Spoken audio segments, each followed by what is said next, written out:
Good morning दोस्तों। इस video में अर्थशास्त्र पाठ 6 वैश्वीकरण का ऑब्जेक्टिव बताने वाला हूँ। यदि इसके पहले वाले वीडियो नहीं देखे हैं तो डिस्क्रिप्शन में उसका लिंक मिल जाएगा, वहाँ से जाकर आप देख सकते हैं।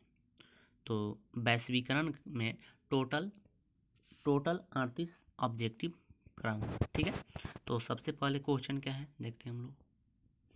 1 नंबर क्वेश्चन है कि भारत में वैश्वीकरण की प्रक्रिया कब शुरू हुई? 1991, 1980, 1992 या फिर 1996? तो इसका सही आंसर हो जाएगा 1991 ईस्वी, ऑप्शन ए। 2 नंबर क्वेश्चन है, वैश्वीकरण को कहा जाता है, क्या कहा जाता है? भूमंडलीकरण, WTO, निजीकरण या फिर उदारीकरण? तो इसका सही आंसर हो जाएगा भूमंडलीकरण, ऑप्शन ए। अगला क्वेश्चन 3 नंबर है, विश्व व्यापार संगठन के वर्तमान सदस्यों की संख्या कितनी है? 164, 137, 147 या फिर 197? तो इसका सही आंसर हो जाएगा 164, ऑप्शन ए। 4 नंबर क्वेश्चन है, वैश्वीकरण का अर्थ होता है, क्या होता है? विदेशी पूंजी एवं विनियमों पर रोक लगाना। बी नंबर, व्यापार, पूंजी, तकनीक, हस्तांतरण, सूचना प्रवाह द्वारा देश की अर्थव्यवस्था का विश्व अर्थव्यवस्था के साथ समन्वय। तो इसका ऑप्शन बी सही आंसर हो जाए, ठीक है। क्योंकि किसी भी देश से जब तक जुड़ाव नहीं होगा तब तक वैश्वीकरण का हमें लाभ नहीं मिल पाएगा। चलिए 5 नंबर जो क्वेश्चन है, वैश्वीकरण के फलस्वरूप दो देशों के उत्पादों के बीच प्रतिस्पर्धा क्या हुई है? जब वैश्वीकरण बढ़ा है तो, ठीक है, प्रतिस्पर्धा कम हुई है, बढ़ी है या घटती बढ़ती रहेगी या इनमें से कोई परिवर्तन नहीं हुआ? तो इसका सही आंसर है ऑप्शन बी, बढ़ जाएगी। 6 नंबर क्वेश्चन है, वैश्वीकरण से बिहार के किस उद्योगों को सर्वाधिक प्रोत्साहन मिला है? कृषि एवं पशुपालन, पर्यटन को, विनिमय को या इनमें से कोई नहीं? तो इसका सही आंसर हो जाएगा पर्यटन, ऑप्शन बी।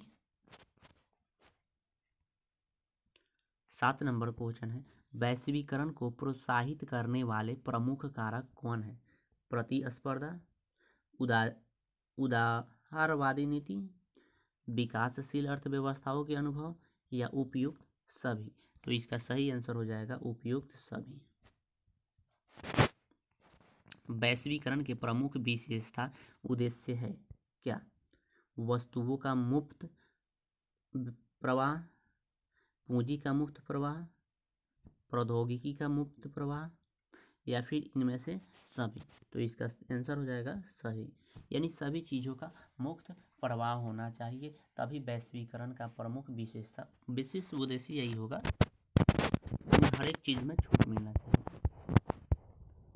9 नंबर, नई आर्थिक नीति में किसे सम्मिलित नहीं किया गया है? नई आर्थिक नीति में नियंत्रित अर्थव्यवस्था को, उदारीकरण, वैश्वीकरण या इनमें से कोई नहीं? तो इसका सही आंसर हो जाएगा, देखिए इसमें तो उदारीकरण को भी शामिल किया गया है और वैश्वीकरण को भी शामिल किया गया है, लेकिन कहा जा रहा है कि नहीं किया गया है, तो ऑप्शन ए हो जाएगा नियंत्रित अर्थव्यवस्था को।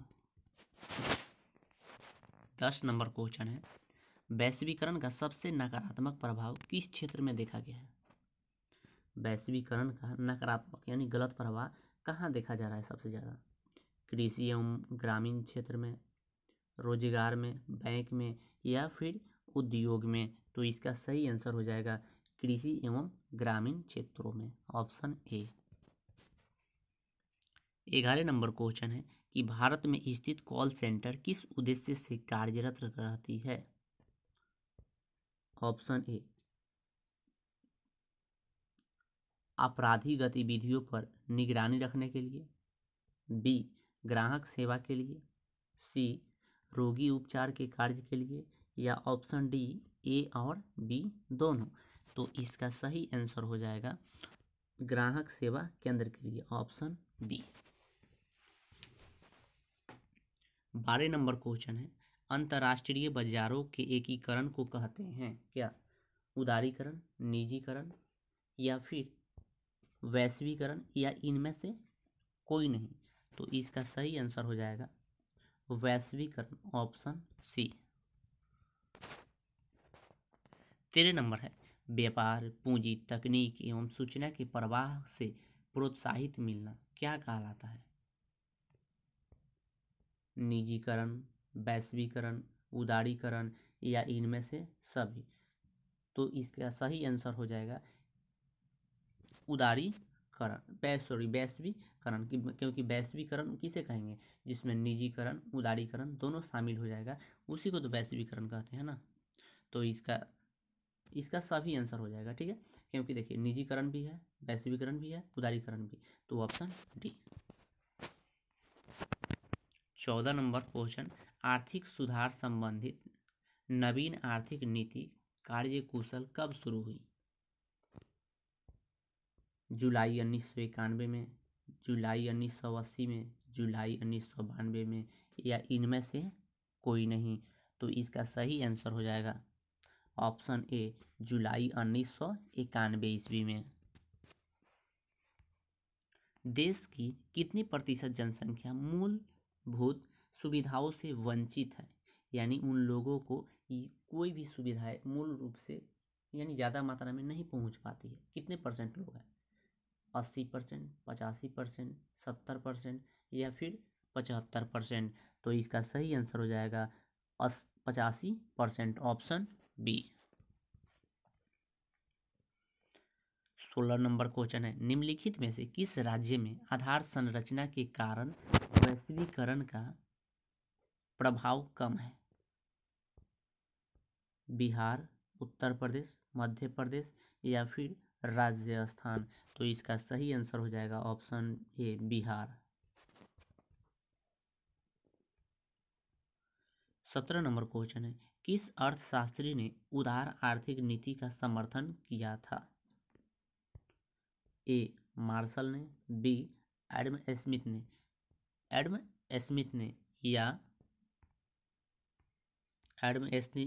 ने, या पिग ने, या रॉबिन्स ने। तो इसका सही आंसर हो जाएगा ऑप्शन बी, एडम स्मिथ ने इसका समर्थन किए थे। किसका? उदार आर्थिक नीति का।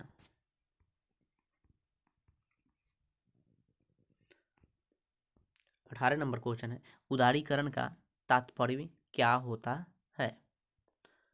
1 नंबर, व्यवस्थाओं में आर्थिक नियंत्रण को समाप्त करना, बी, MRTP एक्ट से छूट, सी, निजी क्षेत्र के उद्योगों का विस्तार, या डी, उपयुक्त सभी। तो इसका सही आंसर हो जाएगा निजी क्षेत्र के उद्योगों का विस्तार होना चाहिए, तो ऑप्शन सी।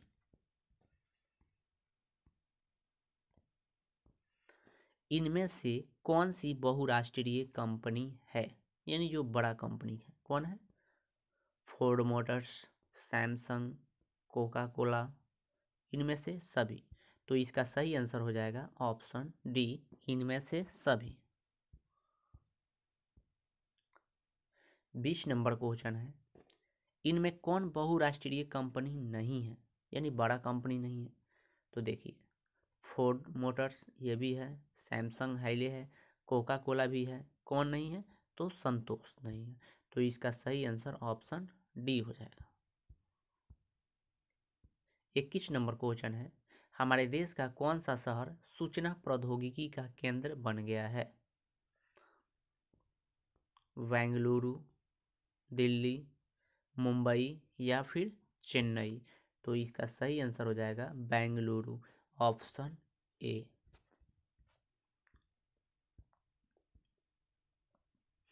22 नंबर क्वेश्चन है, नई आर्थिक नीति के घटक है, क्या है?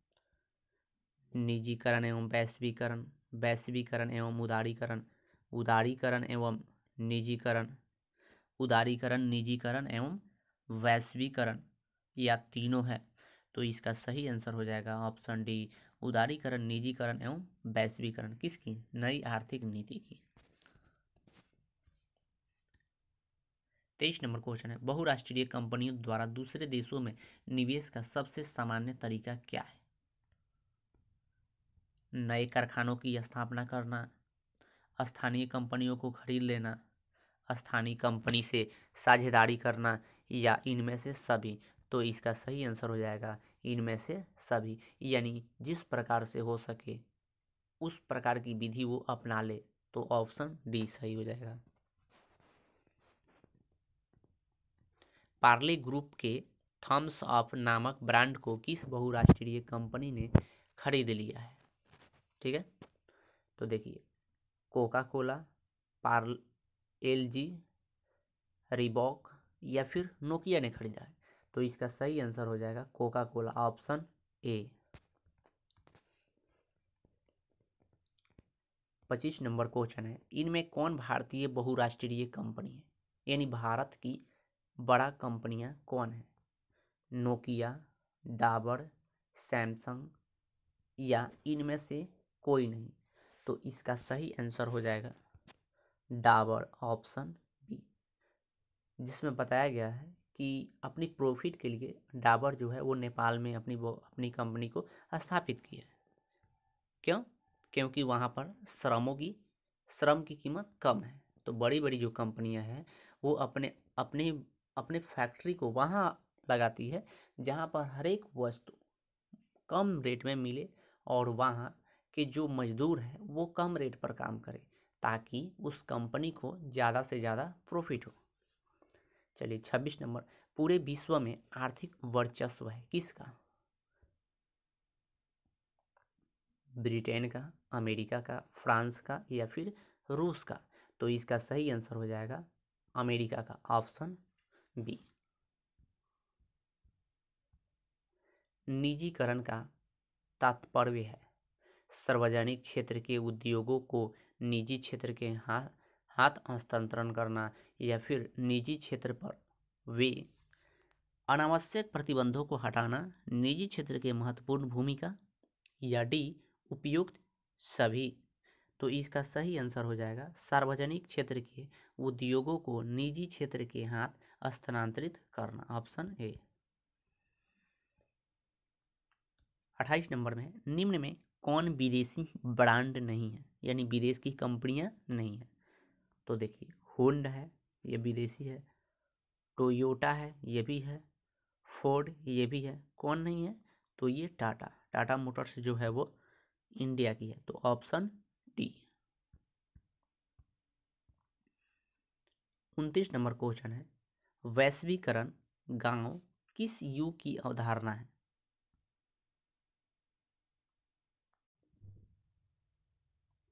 वैश्वीकरण गांव के किस युग की अवधारणा है? ऑप्शन ए आधुनिक, बी पाषाण, सी प्राचीन, या डी मध्य। तो इसका सही आंसर हो जाएगा ऑप्शन ए आधुनिक। 30 नंबर क्वेश्चन है, इनमें कौन भारतीय बहुराष्ट्रीय कंपनी है? भारत की बड़ा कंपनी कौन है? एप्पल, रिबॉक, सैमसंग, या डी टाटा। तो इसका सही आंसर डी टाटा हो जाएगा। 31 नंबर क्वेश्चन है, जब एक विशालकाय भवन को बाजार के रूप में बदल दिया जाता है तो वह कहलाता है? यानी एक ही स्थान पर सभी सामानों को रख देना, वो भी ज़्यादा मात्रा में, तो उसे क्या कहते हैं? मंडी, दुकान, शॉपिंग मॉल, या इनमें से कोई नहीं। तो इसका सही आंसर हो जाएगा शॉपिंग मॉल, ऑप्शन सी। 32 नंबर, सन 2009 तक विश्व की वस्तुओं एवं सेवाओं के कुल विदेशी व्यापार में कितना विदेशी व्यापार में भारत का अंश कितना प्रतिशत था? 20%, 2%, 4%, या 100%? तो इसका सही आंसर हो जाएगा 2%, ऑप्शन बी। 33 नंबर क्वेश्चन है, अंतर्राष्ट्रीय व्यापार संबंधित नियमों का पालन करने वाले संस्था कौन सी है? ऑप्शन ए विश्व बैंक, IMF, UNO या इनमें से कोई नहीं। तो इसका सही आंसर हो जाएगा ऑप्शन डी, इनमें से कोई नहीं। 34 नंबर क्वेश्चन है, संयुक्त पूंजी वाले कंपनी में पूंजी का कितना प्रतिशत भाग सरकार के पास होता है? 41%, 45%, 51% या फिर 50%? तो इसका सही आंसर हो जाएगा ऑप्शन सी, 51%। 35 नंबर क्वेश्चन है, इनमें से क्या वैश्वीकरण का दोष नहीं? कौन सा वैश्वीकरण का दोष नहीं है? सामाजिक कल्याण का अपेक्षा, अधिकार में वृद्धि, आर्थिक असमान में वृद्धि या फिर उद्यमियों को प्रोत्साहन होना। ठीक है, तो इसका सही आंसर हो जाएगा ऑप्शन डी, उद्यमियों को प्रोत्साहन करना।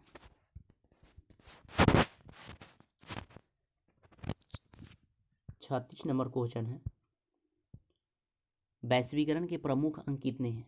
1, 2, 3 या फिर 4? तो इसमें अभी कोई नहीं है। वैश्वीकरण के प्रमुख 5 अंग होते हैं। ठीक है, तो कहा जाए कि वैश्वीकरण के प्रमुख कितने अंग होते हैं? तो 5 अंग होते हैं। अगला, ग्राहक देखभाल सेवा के लिए प्रयोग किया जाता है किस चीज़ का? बाजार का, उत्पाद का, कॉल सेंटर का या इनमें से कोई नहीं? तो इसका सही आंसर हो जाएगा कॉल सेंटर, ऑप्शन सी। विश्व व्यापार संगठन की स्थापना कब हुई थी? 1990, 1991, 1995 या फिर 1997 में? तो इसका सही आंसर हो जाएगा 1995 में, यानी 1 जनवरी 1995 ईस्वी को विश्व व्यापार संगठन की स्थापना हुई थी। ठीक है, इस प्रकार से इस वीडियो का ऑब्जेक्टिव कंप्लीट हुआ। मिलते हैं अगले वीडियो के साथ, तब तक के लिए बाय बाय।